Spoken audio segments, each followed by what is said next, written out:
Muhammad bin Abdillah, amma ba'du. Perkenalkan, nama saya Ihya Mustadi Afkar.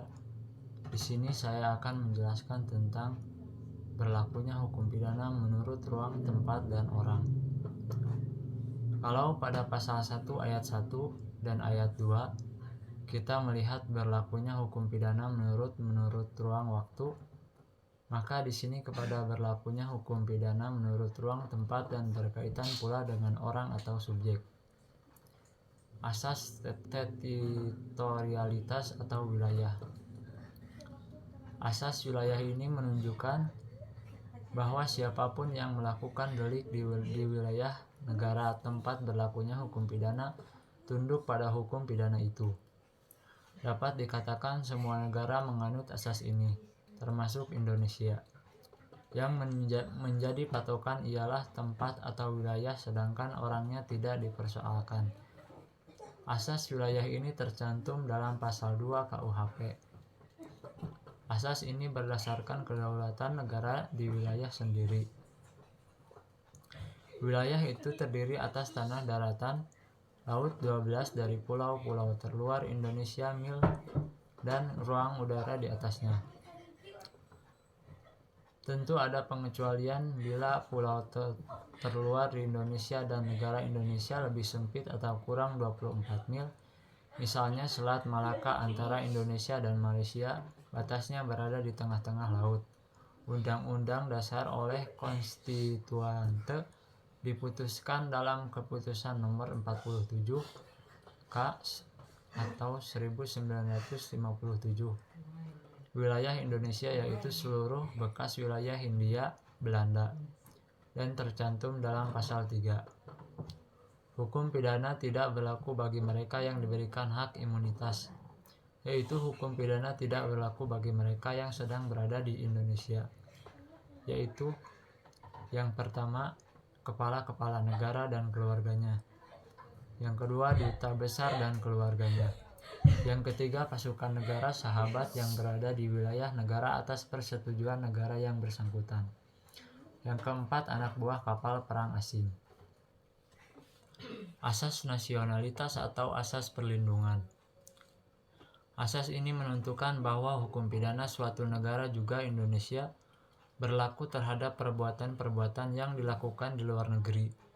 Jika karena itu kepentingan tertentu, terutama kepentingan negara, dilanggar di luar wilayah kekuasaan negara itu. Asas ini tercantum dalam pasal 4 ayat 2, ayat 1, 2, dan 4 KUHP. Misalnya jika orang Indonesia menjadi korban delik di wilayah negara lain yang dilakukan oleh orang asing, maka hukum pidana di Indonesia tidak berlaku.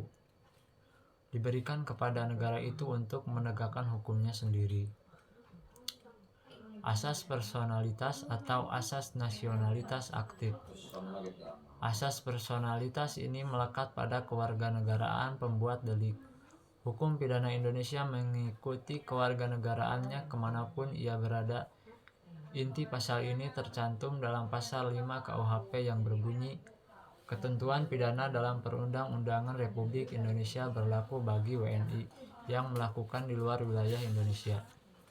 Yang pertama, salah satu tersebut dalam bab 1 dan 2, buku 2, dan dalam pasal-pasal 160, 161, 240, 279, 450, dan 451 KUHP. Yang kedua, suatu kejahatan yang dipandang sebagai kejahatan menurut undang-undang negara dimanapun perbuatan itu dilakukan. Selanjutnya, asas universalitas. Asas ini melihat hukum pidana berlaku umum, meliputi batas ruang wilayah dan ruang orang Indonesia. Yang dilindungi di sini adalah kepentingan dunia. Jenis kejahatan yang diancam pidana menurut asas ini sangat berbahaya, bukan saja dilihat dari kepentingan Indonesia, tapi kepentingan dunia. Asas ini diatur di dalam pasal 2, pasal 4, sub kedua, dan 4 KUHP. Yang terakhir, hukum pidana supranasional. Hukum pidana supranasional pada dasarnya ditentukan dalam hukum bangsa-bangsa yang terdiri dari perjanjian tertutup antara negara dan juga tertutup dari kebiasaan-kebiasaan dan asas-asas bersifat hukum bangsa-bangsa. Fungsi hukum pidana supranasional ialah diterimanya sejumlah peraturan-peraturan supranasional oleh negara berupa delik-delik yang mempunyai sifat internasional, ditetapkan sebagai dapat dipidana yang berdasarkan ketentuan umum yang seragam, dipidana oleh hakim yang supranasional. Itu saja yang dapat saya sampaikan, kurang lebihnya mohon dimaafkan. Wallahul muwaffiq ila aqwamit thoriq. Wassalamualaikum warahmatullahi wabarakatuh.